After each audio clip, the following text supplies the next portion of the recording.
želim vam svima dobrodošlicu na evo još jedan susret, jedan online susret sa našim izuzetnim gostom. Prvim gostom iz područja gastronomije, čovjekom koji je označio zapravo hrvatsku gastronomiju i danas je njen ambasador u svijetu, koji je pronio glas svoje destinacije kroz svoju priču o gastronomiji. S velikim zadovoljstvom i zahvalnošću pozdravljam našeg večerašnjeg gosta, vlasnika restorana Pellegrini, gospodina Rudolfa Štefana, bivšeg studenta našeg fakulteta. Dobar večer. Dobro večer i poštovanje, veliko mi zadovoljstvo i čast što sam pozvan i što sam dio vaše radionice Meetupa. Evo, također hvala svim ljudima koji nas prate, koji su se večeras odazvali. I evo, ja ću pokušati iskreno dočarati ono što sam prošao od Hotelijerskog fakulteta do dana današnjega. Evo, hvala lijepo. Evo, za početak naše priče ja ću podijeliti prezentaciju koju smo pripremili kao podsjetnik na naš razgovor.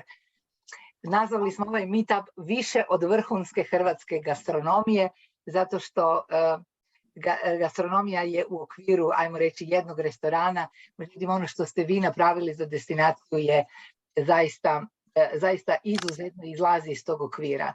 Bivši ste student, dakle, fakulteta u Opatiji. Da. Najbolji hrvatski šef, vlasnik restorana Pellegrini, član vijeća turističke zajednice, konačno, eto, imamo tako predstavnike, organizator, šef stage-a, osnivatelj zaklade Budi Foodie, otac suprug Šibenčanin. Evo, počet ćemo onda od fakulteta, jel može? Može, definitivno. Premda je najodgovornije ovo zadnje što ste rekli, otac. Mislim da je to najodgovorniji posao. Možemo početi od fakulteta, definitivno. Kako je bilo u Opatiji? Kako je bilo student? Jeste li onda znali da ćete završiti u gastronomiji? Pa evo, ja vam moram reći, meni je otac iz Rijeke, ne znam, to znate ili ne, tako da sam cijelo djetinjstvo proveo sve praznike i blagdane sam proveo u Rijeci i ono što bi svaki put sa mojom majkom, kad bi imali slobodno, onda bi uvijek išli u Opatiju, uvijek bi išli Excelsior, uvijek smo pratili, uvijek smo bili na neki način Vokulović i pratili smo šta se tu dešava kad su se otvorili Excelsior u Lovranu, kupovi, sve smo mi to obilazili, pratili i na neki način već tad se stvorila ljubav prema tom kraju. I čujte, 1994. godine, kad sam upisao Hotelijerski fakultet, ja se još sjećam, mi smo išli preko Paga jer Maslenica je bila zatvorena, još je taj dio bio Hrvatsko okupiran, tako da je to bilo jedno posebno doba. Mi smo došli iz ratnog Šibenika u jednu Opatiju gdje je vladalo neko mir, blagostanje. Tad je Opatija bila puna života jer tad je, kako je to interesantno, kongresni turizam tad je bio na vrhuncu u Opatiji, jer svi drugi kongresni centri u Hrvatskoj su bili de facto zbog rata zatvoreni. Sva najbitnija događanja u Republici Hrvatskoj su se odvijala u Opatiji, tako da moram priznati da to je bilo na neki način zlatno doba Opatije. Ja sam znači od 1994. jeseni do 2000. bio u Opatiji i stvarno mislim da smo proveli jako lijepe trenutke, dane i puno stvari naučili. I onda kako je to dalje išlo nakon fakulteta? Pa čujte, ljubav prema gastronomiji definitivno se razvila već tada.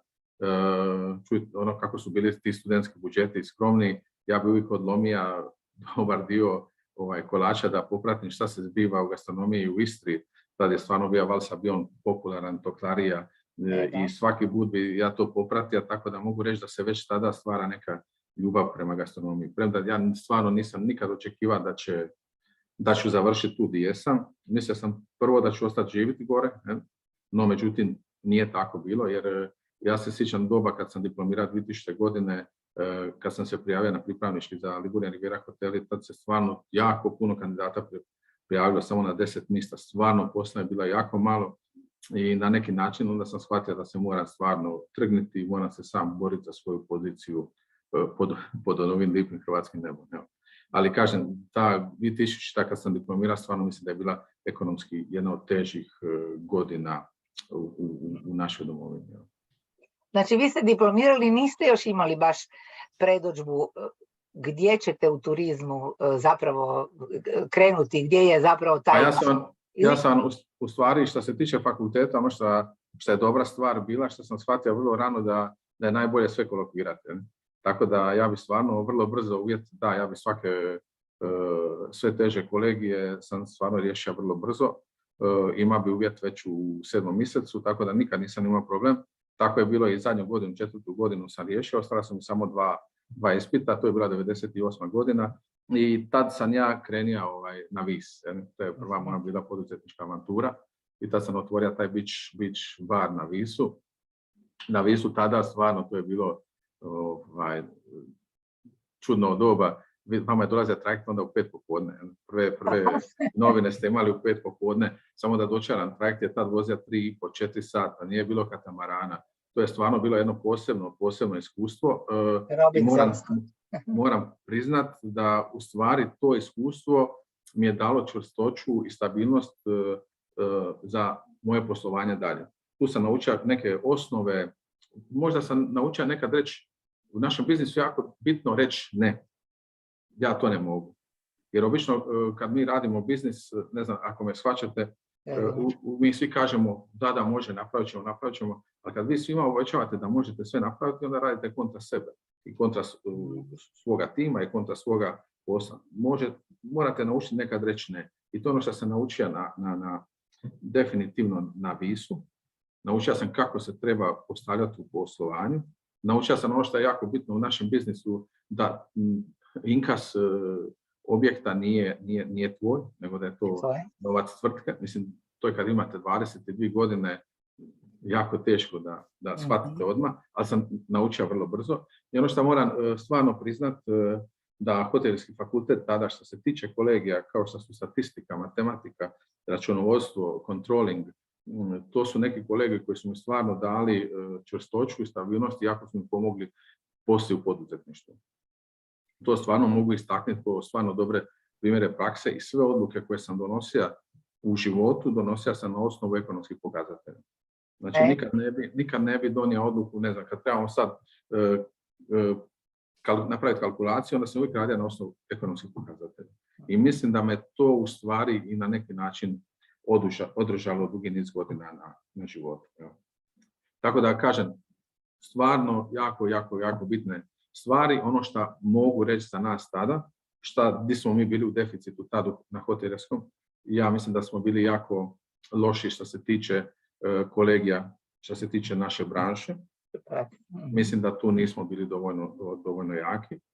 I ono što stvarno moram istaknuti i moram na neki način ukazati današnjim studentima da stvarno žive u dobu kad imaju stvarno velike mogućnosti, mogu putovati god hoće, mogu otići na semestar gdje god izaberu i mislim da je to jedan ogroman veliki forte, da imaju puno znanja koja su dostupna im vrlo brzo i mislim da ako su i ti malo mudri da to treba iskoristiti šta više i šta bolje. Evo, to je ono što... To je zapravo jedna divna poruka za naše studente da kada imaš solidan temelj, kada imaš dobro ekonomsko znanje, ne moraš biti specijalista, ali te tvoja strast i ljubav zapravo može donijeti do neslučenih vrhunaca. Kako ste vi zapravo naučili kuhati? Mene to zanima. Čujte, ja sam uvijek nešto malo kuha, ali nikad nisam ozbiljno kuha. I ja sam 2006. sam kupio taj prostor u Šibeniku, trebalo je godinu dana da ga uredimo i kad sam radio intervjue za šefa, jednostavno ti šefovi koji su javili, oni su tad znali puno manje od mene, koji nisam nikad završio, nisam imao nikakvo formalno obrazovanje što se tiče gastronomije. Ali ste putovali i kušali, tako. No, međutim, ono što ja moram sad istaknuti isto, to je poduzetnička greška s moje strane, ja nisam imao temelje. Vi kad nemate temelje, jako teško graditi kuću. Ali ja sa tim znanjima tada sam zna više nego što su ljudi koji su tad radili su znali. I mi kad smo krenuli, ja sam spletom okolnosti završio kuhinju, moram tako reći. I bilo mi jako teško, da budem iskren. To je trajalo nekih 4 do 5 godina. Gosti naši su tad bili jako zadovoljni, no međutim ja sam znao da postoje kudi kamo bolji okusi, da postoji kudi kamo bolja ekonomija poslovanja. I ja sam u jednom momentu priznat neke stvari da ne znam i onda sam zatražio pomoć, tražio sam consulting tražio sam ga vani, našao sam jednom poznatom šefu i onda smo mi zajedno odradili to je bio jedan kratki konzulting, nije to ništa bilo posebno, ali to je bilo samo da naučimo neke osnove i baze, da napravimo jedan mizanplas. Mizanplas, kako mi kažemo u gastronomiji, da napravimo jednu jako dobru organizaciju poslovanja. I kad sam ja prošao tu organizaciju poslovanja, tek onda sam ja bio spreman da idem vani na staževe i na učenje. Znači, ja do 2010. nisam bio spreman uopće da dobijem tu širinu. I tek onda 2010. ja krećem na jedan staž, na drugi staž, na treći staž i učim i formiram se. Ali ono što ću vam reći, što je možda bitnije od svega, je da sam ja puno prije zna šta ja želim. Ja sam točno zna koju kuhinju ja želim raditi, u kom smjeru se ja želim razvijati. To je jedan forte što jesam. I primijetim danas da puno mladih ljudi bi htjeli sve, a sve ne možete. Vi morate, htjeli bi malo sad, na primjer sad govorimo o gastronomiji, htjeli bi malo kuhati nordijsku kuhinju, pa bi malo mediteransku, pa bi malo francusku, pa bi malo Latinska Amerika, pa malo Meksiko. I na kraju oni to sve rade, ali za ništa nisu specijalisti. I svugdje su prosječni. Vi morate stvarno čvrsto odlučiti u kom smjeru želite ići. I ja sam tako rekao, ja sam dite Mediterana, ja sam na tome se odgojio. Ja smatram da smo mi topli ljudi, orijentirani na obitelj i ja sam rekao, ja želim takvu gastronomiju. I to je meni u stvari onda, ja sam rekao, prvo moram naučiti kuhati dobro rižot, kad skuvaš jedan dobar rižot, onda ja mogu ići dalje. A ne raditi neke fermentacije, neke stvari i to mi na neki način stvarno puno pomogu. Dakle, odličan temelj putovanje za sve nas koji u turizmu radimo, putujući i učeći i zapravo imati svoj cilj i svoju strast, to je vaša poruka iz ovog što ste nam ispričali, ali evo i dovoljno skromnosti da priznate i ono gdje niste ili gdje trebate još raditi na sebi. Definitivno. I učiti. To je, evo ja sam tako razumjela ovaj naš dio razgovora. Hvala vam na tome. Zaista jedan vrlo neobičan početak za nekog ko je tako uspješan u svojoj branši. Kupili ste poslovni prostor, evo imamo ovu fantastičnu fotografiju gdje naši sudionici mogu vidjeti da je vaša terasa zapravo s pogledom na to maestralno djelo Šibenske katedrale. Nije to lako kupiti prostor koji je zapravo u palači, koja je pod UNESCO, kraj Šibenske katedrale, kraj dakle svjetske baštine. Nije lako, nije uopće bilo jednostavno, samo kažem vam, ja sam otišao na Vis 98. kad niko nije uopće zna gdje je Vis i napravio sam stvarno, uspio sam napraviti jedan solidan biznis i koncept. Ja sam se povukao 2005. sa Visa kad se tek počelo o Visu pričati. Zašto sam se povukao s Visa? Zato što jednostavno ja sam tamo dobivao koncesijsko odobrenje godinu za godinu. I to je stvarno, kad radite biznis i kad vi ne znate hoćete vi dobiti koncesiju ili nećete i dobivate godinu za godinu, ne znam ako ste čitali onu knjigu Prvić, Drugić, Trećić o onim otocima, 8. povjerenik. A doslovno je tako bilo, ja sam dobio od povjerenika prvu koncesiju, od jednog gradonačelnika drugu, od trećega, četvrtega načelnika su mi dali koncesije u tih 8 godina poslovanja. Onda možete misliti kroz šta sam sve prolazio. To je stvarno bilo doba velike nesigurnosti i onda je moj zaključak bio nakon svega toga, ako se želim ikad u životu baviti ovim poslom, onda ću se baviti poslom kao vlasnik nekretnine, jer bez toga stvarno ne možete se razvijati i imate uvijek neku nesigurnost i zadršku. I tad, znači 2004. sam ja već to odlučio da ću se povući i logično počeo sam tražiti gdje je taj prostor. I ono što sam na kraju zaključio definitivno, to je moj grad gdje sam se rodio, gdje sam se odgojio, to je Šibenik. Tad Šibenik stvarno nije bio prepoznat niti u turističkom smislu, niti u gastronomskom smislu. I ja sam tražio sigurno godinu dana prostor, da vam kažem koliko sam uopće dugo to tražio, da sam znao već katastarski prerisi, sve čestice, sve brojeve svih zgrada. Tako sam i uspio slučajno i naći prostor preko nekog oglasa koji sam pročitao i onda sam u ponošu došao do toga prostora i uz jednu veliku hrabrost i rizik koji možda danas ne bi napravio, ali tad kad ste mladi, onda stvarno možete. I ono što je vama bitno, vidim da vam je bitno da čovjek izvuče neki kontekst, ono što je najbitnija stvar, da vi vjerujete u projekt. Ako vi ne vjerujete u projekt, nikad nećete banku vjeriti da vam bude partner, a i nećete tim okupiti, nećete nikoga oko sebe. Znači, najbitnija je stvar kad krenete u nešto, da vi vjerujete u taj projekt. Kad vi vjerujete u to, to će biti stvarno, vi ćete to napraviti. Ono što želim također reći, da tada je to bilo stvarno dosta hrabro. Evo sad gledamo ove stolove i sad ću reći isto kako je biznis interesantan, kako vas privaruju neke stvari. Da vidite ovaj doli dići do katedrale, ja sam tamo stakao, sam kupio prostor i onda bi broja goste. Koliko svaki dan tu prođe gostiju i onda ja pribrojim svaki dan tu prođe oko 10.000 ljudi i ja kažem, ako uzmemo sad jedan mali postotak i promil, to je nekih 100 gostiju i ja kažem, to je nama sasvim dovoljno da mi platimo troškove, da preživimo, da idemo naprijed i tako dalje. No, međutim, ja sam predvidio jednu stvar da tada u Šibeniku niko nije noćio. Nego su sve to bili gosti i tako je, koji su nam bili na proputovanju kroz Šibenik, sa autobusima došli, boravili 45 minuta, 50 išli dalje. I onda vam se desila situacija da smo mi 31.7. na ovoj lokaciji stojite, gledate ovaj trg, a on prazan 2007. 2008. Tako da je stvarno bilo izazovno i onda sam shvatio da se jedino možemo boriti sa izvrsnošću, jer mase nismo imali i onda sam shvatio da moramo stvarno ići u izvrsnost da bi postali ovaj magnet za dolazak. I mic po mic, evo moram stvarno reći da grad Šibenik sad stvarno napreduje jako dobro, puno lijepih projekata se odradilo u Šibeniku i stvarno nam je užitak živjeti tu. I ono što ću na kraju opet reći zašto je najbitnija stvar da jesmo tu, je to da sam rekao već da sam mediteranac i ja stvarno želim živjeti, da moja čer se odgaja sa babom i didom i da dobije taj jedan mediteranski odgoj. To je ono što je za mene ključno. I dali ste nam jako lijepu poruku, a za one malo mlađe ja mogu reći i potvrditi da se sjećam Šibenika iz tog doba koji je zaista tada nije bio tako turistički poznat kao Zadar, Split ili druge destinacije, ali da danas i vi, a i još nekoliko šibenskih bisera zaista tkate jednu prekrasnu nisku atrakcija u tom divnom gradu.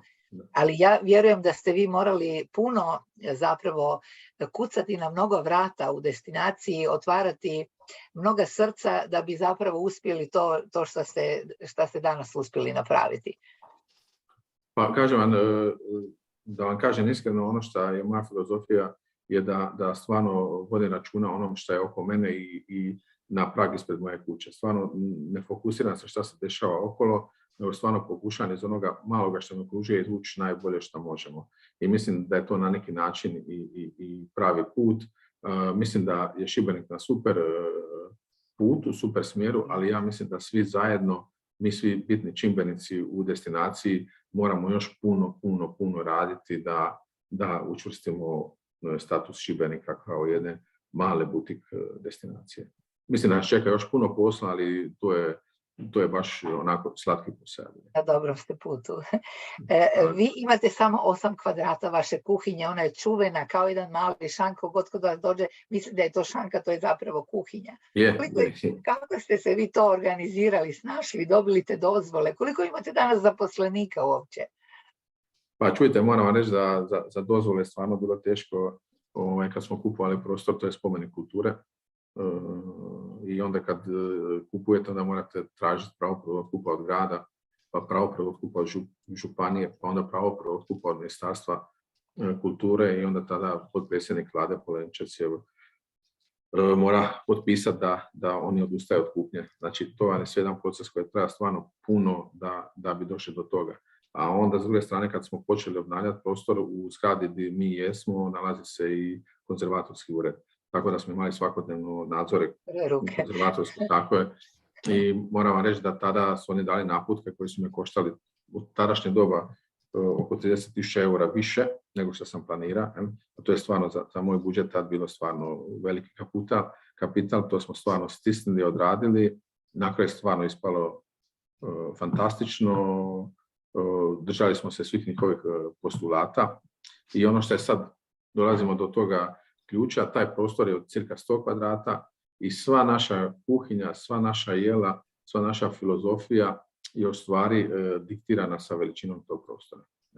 Znači da mi imamo veći prostor, da imamo back of the house, mi bi možda skroz drugačije funkcionirali, skroz drugačije radili. Ali ono što ja kažem, veličina naše kuhinje nas na neki način možemo reći iz jedne perspektive da nas, kako bi rekao, limitira, a s druge strane mogu reći da nas čini kreativnim. Jer ja kažem da svaka stvar što vas limitira u stvari vas čini da razmišljate i da budete bolji i kreativniji. I na neki način mi smo iz tog šanka uspjeli napraviti 4 lokacije i došli smo van sa šefom i šefom, unutar kuhinje su šef de partie i komije, tako da stvarno mi svaku večer izbacimo cirka oko 600 do 700 tanjura iz te kuhinje. Kod nas je jednostavna kreacija, mi radimo cirka jedan protein sa 5 elemenata na tanjuru. Uvijek gledamo da imamo, znači, protein, da imamo masnoću, da imamo neku kiselinu, da imamo neku hrskavost i to su neke smjernice koje nas vode. I da vam pravo kažem, stvarno uživamo raditi u tom malom slatkom prostoru. Ali vi imate i prekrasnu terasu sa bunarima, je li tako? Evo je ovdje na slici. Je, to je naš... Ja se sjećam da to nije baš uvijek ovako izgledalo. Nije. To je naš forte, stvarno bez terase na 4 bunara bilo bi gotovo nemoguće održati priču Pelegrinija i ne bi stvarno mogli financijski odraditi sve kvalitetno, jer gosti kad dođu u Dalmaciju na more, ono jedino što oni žele je siditi vanka. Kad vi stavite gosta i kad je ružno vrijeme, kad ga stavite unutar sale, ljudi su nezadovoljni. Zato što ja opet s druge strane razumijem goste, oni rade godinu dana da zarade za taj godišnji odmor i bez obzira na sve oni bi uvijek htjeli vanka, jer ljudi rade puno, teško zarađuju i onda kad dođu na taj odmor očekuju da dobiju ono što su imali očekivanje. Dakle, da mi smo stvarno ulagali dosta u terasu, gledali smo kako da bude nam funkcionalna, a s druge strane opet mi moramo paziti na toj terasi da nemamo niti jedan element koji će narušiti izgled stare gradske jezgre i terase. Znači, kod nas, tako je. Znači, mi imamo naputke, moramo sve elemente koji jesu na terasi moraju biti mobilni, ne možemo imati niti jedan fiksni objekt ili neku instalaciju u prostoru, nego stvarno sve mora biti mobilno. I ja sam stvarno zadovoljan, napravili smo krasne autorski rad, krasne stolove od kamena, napravili smo stvarno fine konobarske ofise koji su na kraju ukras u prostoru, a to je naš alat. To nam nekako bila misija i vodilja da naši alati postanu ukrasi u prostoru. Da ne stavljamo slike, nego da baš upravo ono što mi svakodnevno radimo postane ukras. Da. Zapravo vaš tanjur je slika. To je jedno umjetničko djelo, ja kažem, kao što slika visi na zidu, ovdje je, dakle, jedna umjetnička kreacija na tanjuru. Možda za one kojima je ta vrhunska gastronomija, a svima nama je više manje nepoznata, jer smo laici, objasnite nam malo što je sad tako vrijedno drugačije na ovim tanjurima koje vidimo. Pa ja ću vam reći jednu stvar, znači kod moje filozofije, za mene je okus kralj. Za mene je najbitnija stvar okus. Znači, ja uvijek kažem, vi sa očima jedete 5 sekundi, a sa ustima, sa paletom sigurno 5 do 6 minuta. Nama vizualno, meni osobno vizualno, nije toliko bitno koliko mi je bitno da je nešto ukusno. I da su to okusi koji će vas podsjetiti upravo na jela koja ste vi imali u djetinjstvu, da su to jela, da su to vama poznati okusi. Jer je jako bitno da je to i da vas, meni je bitno da vas i to ugrije i da vam izazove ugodnu emociju. Tako je. To je ono što je nama glavni cilj i po meni glavni zadatak. Da vi prepoznate u tim našim jelima, evo sad gledate hobotnicu, hobotnica je tu napravljena jednom tradicionalnom metodom, ali ona je tako hrskava izvana, mekana unutra, sa svojim umakom, fantastična, a do nje imate kiseli kupus. To je ono što sam vam rekao, imate znači nešto crunchy, nešto što ima protein, a do toga imate kiselinu. I šta je, danas svi govore o fermentaciji i svi fermentiraju nešto drugo, a ono što je osnov fermentacije je kiseli kupus, ljudi ga izbjegavaju. I zato sam ja rekao, idemo mi sa osnovama, sa bazama, napijat. Evo, i to je nekako naš smjer kako da idemo dalje. A to je sve ono što je vama poznato. Nema nikakvih stranih elemenata. Jer meni je bitno u stvari da mi prikažemo našu regiju i našu državu. Kažete mi sad nešto skroz za lajke. Možda naši učenici misle da je sve to jako skupo, nedostižno, da je to jako nešto fancy, samo za neku odabranu klijentelu. Šta biste vi njima rekli, šta je to danas vrhunska gastronomija? Ja ću vam reći, vrhunska gastronomija, pošto sam rekao, za mene okus najbitnija stvar. Ja smatram da je jako bitno da studentska hrana bude ukusna. Za mene je to sve bitno. Bitno je da sendvič koji uzmete da je jako dobar, da je kruh pekar jako dobar, da je, znači, za naš turizam jako bitno da je u avionu Croatia Airlines imate jako dobar obrok, da na željezničkom kolodvoru konzumirate nešto što je fino. To je za mene sve gastronomija. Kad vi imate tako neka iskustva, kad dođete u restoran ko što je naš, ja mislim da oni sami moraju prosuditi da li je tu ispunilo njihova očekivanja ili nije. Ja teško mogu nekoga uvjeriti dok ne dođe i dok ne doživi. Ja samo sve ljude pozivam da jedan put u životu sebi omoguće i da onda mogu suditi o tome. Dok ti ne probaš nešto, ne možeš suditi. Jer kod nas nije to samo tanjur. Tu je servis, tu je prijem. Tu je 1000 malih detalja. Ja kažem da je naš biznis sazdan od 1000 detalja. Ko više tih malih detalja riješi, taj je bolji. Ja ću vam reći samo jednu filozofiju, možda ljudi to možda shvate, možda ne, ali ono što, danas je hladna večer. Da. I sad vi imate amos buševe. I sad naši amos buševi, kad je hladna večer, ne smiju imati visoku kiselinu.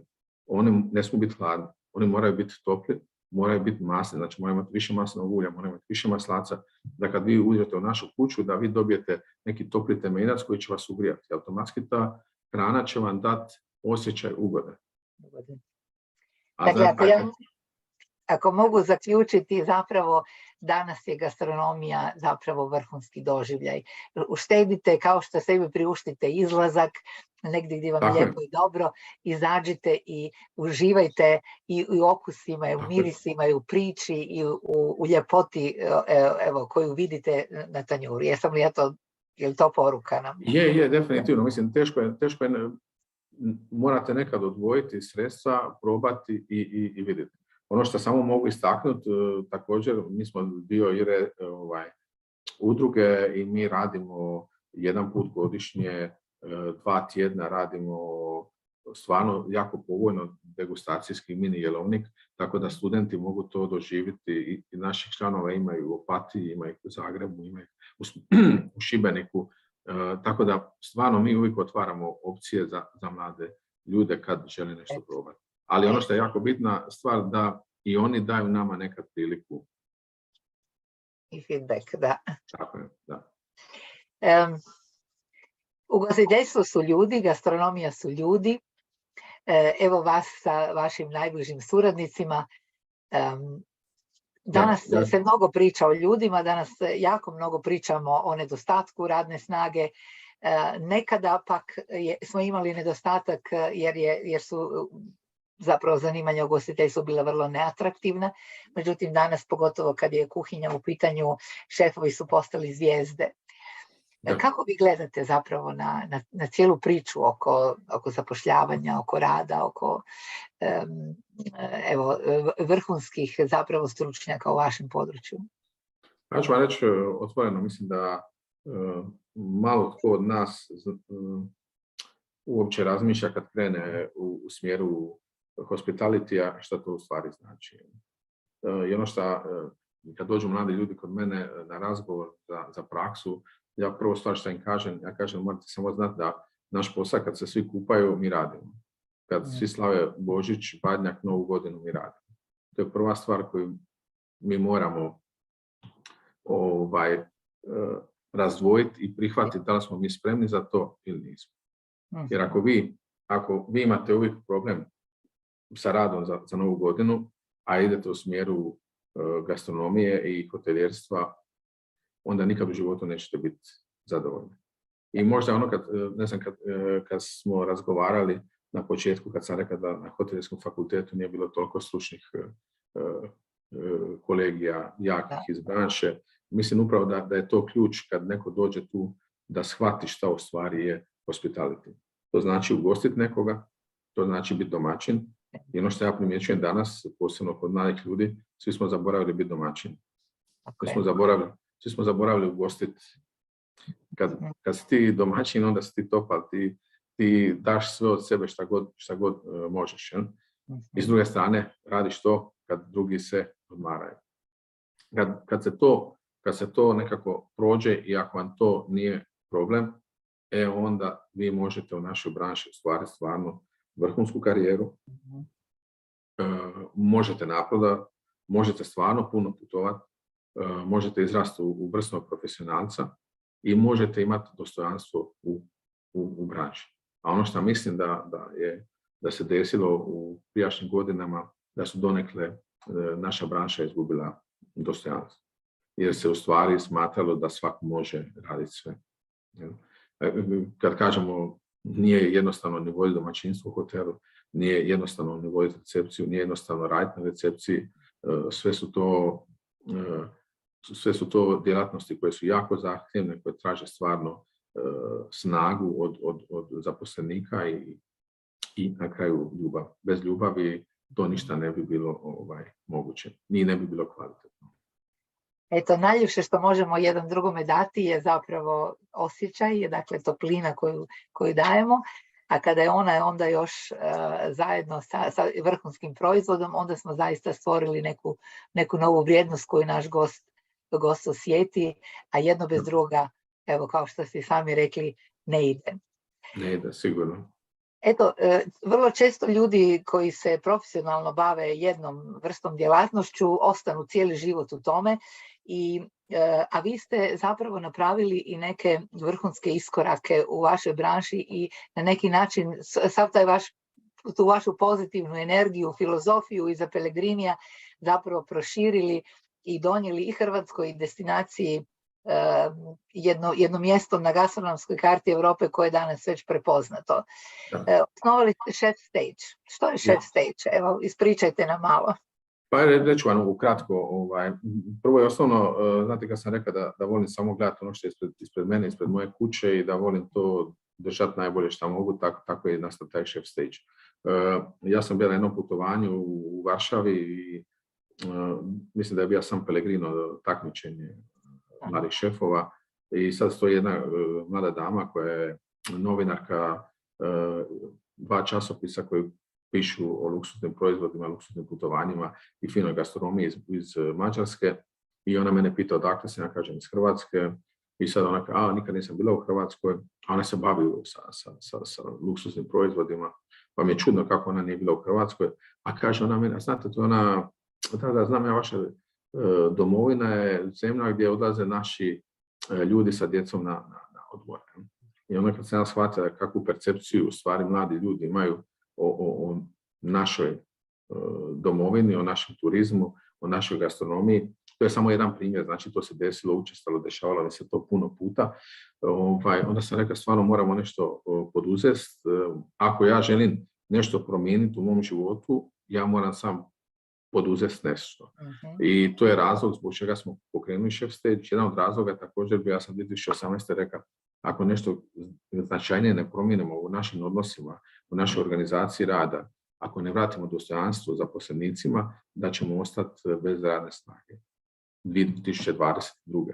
I ovo 2022. je prva sezona kad smo mi u Pellegriniju imali radnu snagu izvan Hrvatske. Evo, to je prvi put bilo i na neki način smo to stvarno dobro detektirali.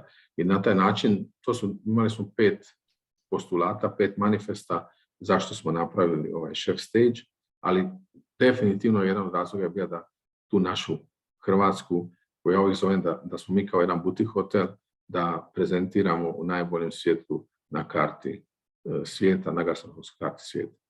I na neki način stvarno smo uspjeli, evo sad je tu slika, to je jedan poseban event, ja sam stvarno ponosan na to.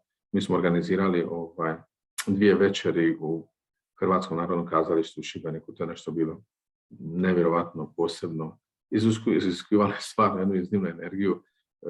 Mi smo stavili pod poviše partera. I onda smo to morali mijenjati ujutro da bi se održavali dječje predstave. Onda smo sve vraćali da bi se održala večera na večer. Tako da stvarno, kad čovjek ima želju, volju, onda se mogu čuda napraviti. Evo stvarno, chef stage je jedna od prekrasnih stvari što smo napravili i stvarno samo lipa sjećanja. Dakle, vi evo uživo svjedočite onu prekrasnu poslovicu budi promjena koju želiš da vidiš u svijetu i evo chef stage je donio tu promjenu. Ali vi ste organizirali i jedan poseban projekt zapravo vodite koji se zove Budi Foodie. Evo, ja sam našla jednu vašu prekrasnu rečenicu koja kaže budućnost uvijek leži u mladim ljudima. Ako želimo bolju budućnost, trebamo uložiti svoje vrijeme i znanje u mlade. Definitivno bez mladih ljudi i nema budućnosti, a s druge strane ja osobno smatram da ja kao šef imam dužnost da odgojim i da pomognem šta više mladih, jer po tome se i mjeri moj učinak na ovoj planeti. Jel? Ako sam ja sam bio dobar i nisam odgojio niti jednoga šefa, onda stvarno mislim da nisam napravio dobar posao. A ako sam ja radija i na neki način usmjerio 10-15 šefova, onda mislim da sam napravio super posao i ako je tako napravio 20 mojih kolega, onda smo mi stvorili nego smo stvorili jednu ozbiljnu scenu i stvorili smo budućnost Republike Hrvatske u gastronomiji. I na taj razmišljajući o tome svemu, napravili smo Budi Foodie zakladu, pokrenuli smo, našli smo naših partnera kad je bila Coca-Cola i ona je sad nastavila raditi dalje taj program kroz Raise the Bar zakladu. Dakle, radi se o stipendiranju zapravo, ili? Tako je. Dakle, to su znači bio je manifest mladi ljudi od 16 do 26 koji nisu morali imati prethodna znanja o gastronomiji, nisu trebali biti šefovi, samo da su imali srce, ljubav i interes, mogli su dobiti stipendiju na najjačim specijalističkim školama u Europi. To su obično bili programi od 3 do 4 mjeseca u vrhunskim školama za slastičarstvo, za kuhinju, za servis. Čestitke, zaista je hvale vrijedna inicijativa. Vi ste, jeste li prvi u Hrvatskoj dobili Mišelinovu zvjezdicu? Ne, Monte. Dobro. Monte prvi, onda smo 360 i mi drugi bili. Eto, dakle, među prva 3, da tako kažemo. Da. Danas vas ima 10, koliko sam ja mogla naći. Tako je. Evo, ovdje su svi nabrojani i morat ću ih pročitati još jednom, jer je to tako veliko i značajno. Pellegrini, dakle, Šibenik 360, Dubrovnik, Monte, Rovinj, Noel, Zagreb, Dragadi, Lovrana u Lovranu, Boškinac, Novalja, Elde restoran na Korčuli, Nebo Rijeka, Alfred Keller, Mali Lošinj i Aljomići, Rovinj. Što zapravo znači Michelin vama, što znači inače, što znači za vašu klijentelu, koliko je važno imati zapravo zvjezdicu prema vama? Pa ja, evo ovako, osobno mislim da je Michelin najbitniji za prepoznavanje Republike Hrvatske kao gastronomske destinacije. Jer ono što razne istraživanja su pokazala da kad turist odlučuje o destinaciji i kad radi plan za svoj godišnji odmor, na 3. mjestu je gastronomija. A ono što daje Michelin daje kredibilitet destinaciji.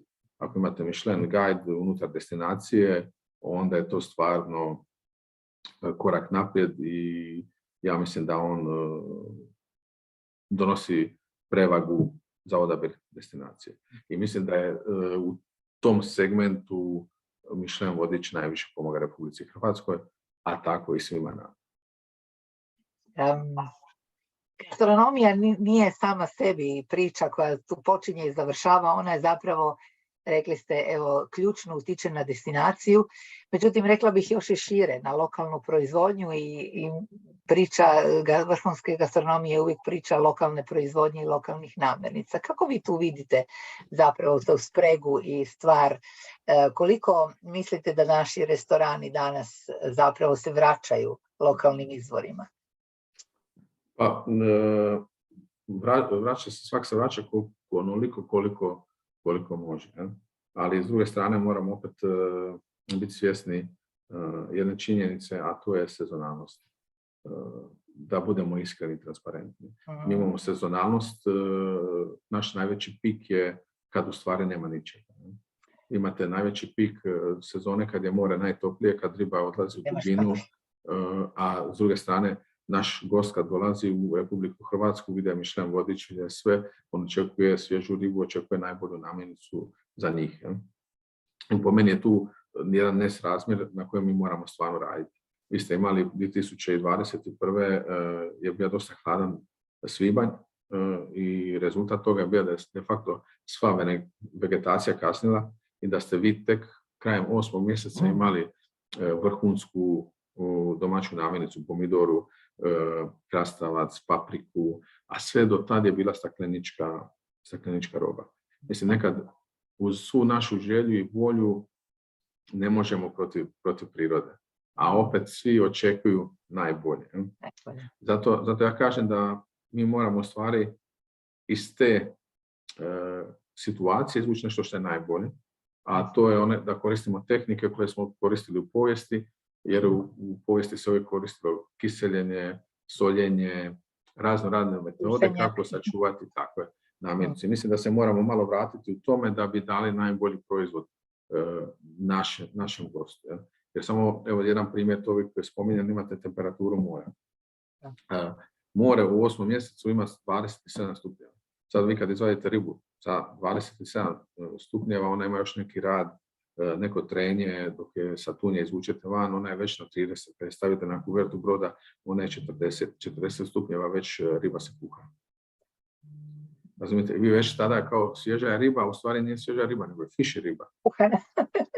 Evo, mislim, znate, a uvijek je uvriježeno pravilo da riba koja je u 8. mjesecu ulovljena svježa, da je najbolja. Nije. Ako vi uzmete ribu i ako ste ulovili ribu u 3. mjesecu, tad je najhladnije more, u 3. mjesecu. Sad tek počinju hladna vremena, sad je ovaj kraj 1., početak 2. su stvarno hladna vremena i more će se tek stvarno hladiti u 3. mjesecu. Zbog tog razloga Japanci dolaze u 3. mjesecu Jadran i vrše klanje tuna. Da, jer je baš tada najidealniji su uvjeti. I to su neke stvari koje moramo početi koristiti za našu budućnost. A ono što stvarno moramo sve pojednostavniti, moramo nekad reći da neke robe nema. Ako imamo blitvu, dajemo blitvu i napravimo te blitve najbolje što možemo i po tome ćemo biti posebni. Ono što ja sad danas stvarno gledam, da mora sve biti jednostavno, nekomplicirano, jednostavno, iskreno, transparentno i autohtono. To je po meni jedini ispravni put kako možemo ići dalje. Dakle, jednostavno, transparentno, lokalno, poruka je i autohtono. I sve u onom pravilu, ako ti već imaš limun, onda napravi od njega limunadu najbolje što možeš, jel tako? Bravo. Iskoristi kor i napravi nešto od nje. Tako da, to je to. Dakle, gospodin Štefan, zaista ste nas inspirirali. Ja vjerujem da će svi naši sudionici u Meetupu sad pomalo otvoriti jednu štednu kasicu da si mogu priuštiti jedan doživljaj zapravo vrhunske gastronomije. Dali ste nam divne poruke, evo, vezane i za vaš životopis. Od srca vam hvala, a ja pozivam sve naše sudionike koji žele da postave pitanja, mogu to u chat, mogu kako god žele, još smo ovdje zajedno 10-ak minuta i ja vjerujem da ćete vi rado odgovoriti na pitanja. Može. Evo, ja ću gasiti snimanje, pa možda se malo relaksiram. Evo, mi smo u predviđenom vremenu od 45 minuta.